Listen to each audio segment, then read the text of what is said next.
This channel does not promote any violent, harmful, or illegal activities. All content provided by this channel is meant for an educational purpose only. তিলোত্তমায় প্রতিবাদ দেখছি আজকে 25টা দিন হয়ে গেল। দেখো কারা রাস্তায় নামেননি, চিকিৎসকরা রাস্তায় আছেন বসে, ইঞ্জিনিয়াররা রাস্তায় নেমেছেন, আইটি সেক্টরে যারা চাকরি করেন তারা রাস্তায় নেমেছেন।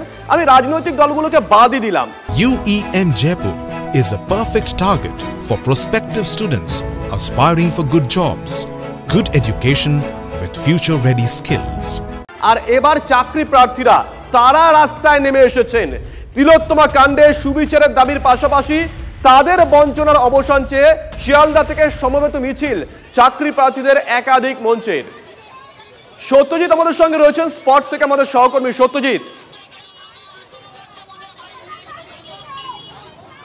একেবারেই সৌজিৎ, তুমি যে সেক্টরগুলোর নাম করলে ইতিমধ্যে, তার পাশাপাশি আজকের যা ছবি শিয়ালদা থেকে বঞ্চিত চাকরি প্রার্থী, এবং সেখানে কারা কারা বঞ্চিত না শুধুমাত্র আপার, শুধুমাত্র প্রাইমারি, শুধুমাত্র নবম দশম বা একাদশ দ্বাদশ নয়, সেই সঙ্গে গ্রুপ ডি, গ্রুপ সি সহ সরকারি চাকরি বঞ্চিত প্রার্থী যারা দীর্ঘদিন ধরে চাকরির জন্য পরীক্ষা দিয়েছেন, অনেকেই উত্তীর্ণ হয়ে আছেন পরীক্ষা দিয়ে কিন্তু চাকরি পাচ্ছেন না, তারা আজকে শিয়ালদা থেকে তারা একটি বিক্ষোভ প্রদর্শন করছেন, মিছিল বার করেছে।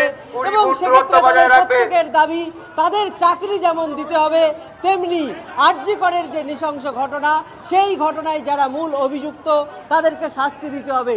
আমি কয়েকজনের সঙ্গে কথা বলবো। দিদি, আপনাদের কি আজকের দাবি থাকছে?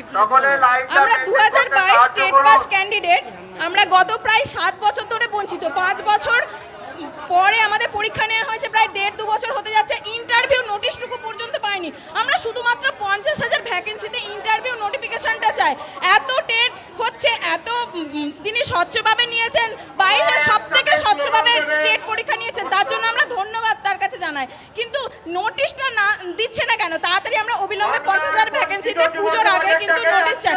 শিক্ষামন্ত্রী মাননীয়া আমাদের পর্ষদ সভাপতি বারবার বলেছেন যে ভ্যাকেন্সি আছে, নেওয়া হবে। মাননীয়া বলেছেন 10। আপনারা চাকরির দাবি করছেন, পাশাপাশি অনেক ব্যানার, ফেস্টুন, হোর্ডিং আছে, সেখানে আপনার আরজি করের যে ঘটনা, সেই ঘটনা নিয়েও তো আওয়াজ তুলছেন। হ্যাঁ, অবশ্যই।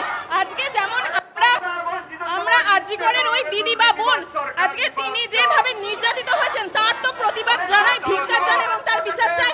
আর আমরা দীর্ঘদিন ধরে মানসিকভাবে জর্জরিত, সেই মানসিক যন্ত্রণা থেকে আমাদের মুক্তি দিন। হিসেব মতো আমরাও নির্যাতিত হচ্ছি মানসিকভাবে, মাননীয় সেই নির্যাতন থেকে আমাদের মুক্তি দিন, এটুকুই দাবি।